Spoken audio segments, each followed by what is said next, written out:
Magandang araw! Ito nga po pala yung simpleng selebrasyon ng aking kaarawan. At no more sana all na din nga ho pala ako at dito pa sa mismong birthday ko dadating itong araw na pinakahihintay ko.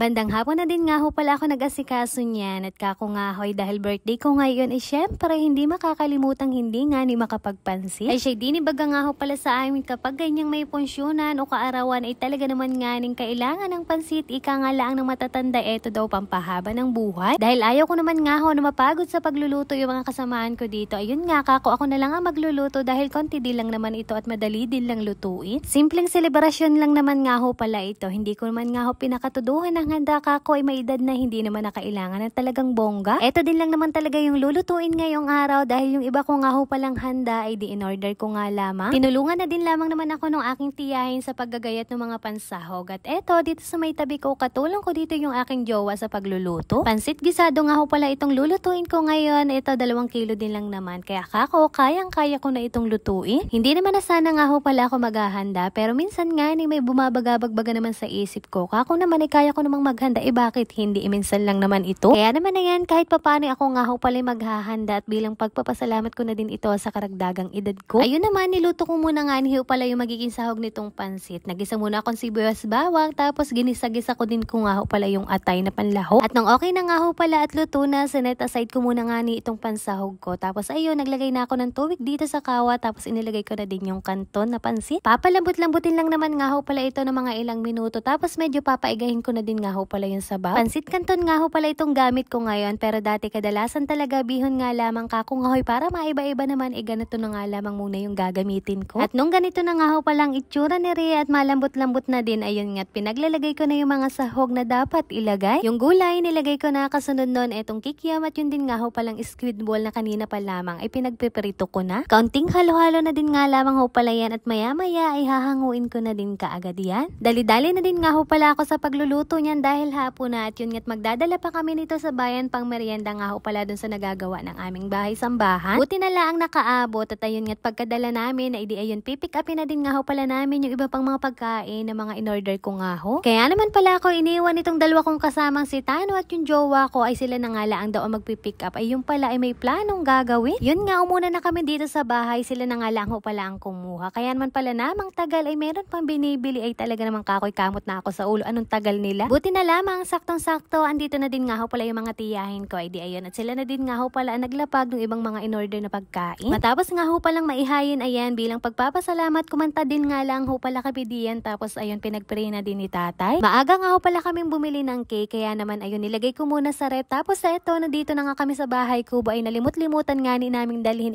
binalikan pa nung aking jowa. Sabi ko naman nga ho pala sa kanya okay lang naman kahit hindi na ako mag-blow ay wag na nga laang kunin pero pinili talaga niyang kunin yun pala naman may plano sila dini. Grabe naman si Tio mukha ko nga ako hindi man lang ako ready sa kanyang padaling ari wala man lang akong kalipstick-lipstick ay. Kung kanina sabi ko nga hindi ko balak maghanda ay hindi ko rin talaga balak bumili ng cake sabi ko nga din sa jowa ko'y maliit na lang at ayos lang naman sa akin. Ay ano na yun nakita ko din aring bumili pa ng bulaklak sabi ko naman nga ay okay lang kahit walang pagani pero eto meron din pala siyang sing-sing na ginaya. Parang kagabi lang ay magkatampuhan pa nga ni kami. Paano baga naman ay sabi sa akin hindi nga daw siya makakapunta dahil busy sa trabaho at marami daw ginagawa. Ayun pala naman nga ho at may pa-epek-epek pa siya sa akin. Yun pala naman ay mag-propose na siya sa akin. Wala man la akong kaalam-alam ano na yun. Halos amoy usok pa nga ako niyan dahil nagluto man din ako nung pansit at hindi na din naman ako nagpalit dahil diretso kaming bayan. Diretso din naman dito sa bahay kubot dito nga kakain. Aba naman ay talagang hagard na nga ni ay siya itatanggi pa ba ako isa tinagal-tagal ko nga ning hinintay ari syempre oo na nga lamang ako. Grabe hindi pa rin talaga ako makapaniwala na engaged na nga ho pala ako ay talaga naman nga maedad-edad na din ay. Magsi 7 years na din nga ho pala kami bilang mag-boyfriend at girlfriend. At talaga naman nga napakabuti nitong taong ito. Hindi nga lamang ho pala sa akin kundi na rin sa pamilya ko at lalong higit dun sa mga pamangkin ko. Fast forward sa ganap na yun ay di ayun nga at pagkatapos nga ho noon ay di kainan ay talaga naman nga medyo gutom na ikako nga ho ay sumandok na lang sila ng kanya-kanya. Thankful nga ho pala ako sa Lord sapagkat panibagong kaarawan na naman nga ho pala ang sumapit sa aking buhay. Salamat din nga ho pala sa patuloy niyong suporta sa amin lalong higit sa akin sa panonood niyo nga ho pala ng aming vlogs. Paano ba yan? Hanggang dito na lamang ho at yun lamang for today's video. Maraming salamat sa inyong panonood. God bless!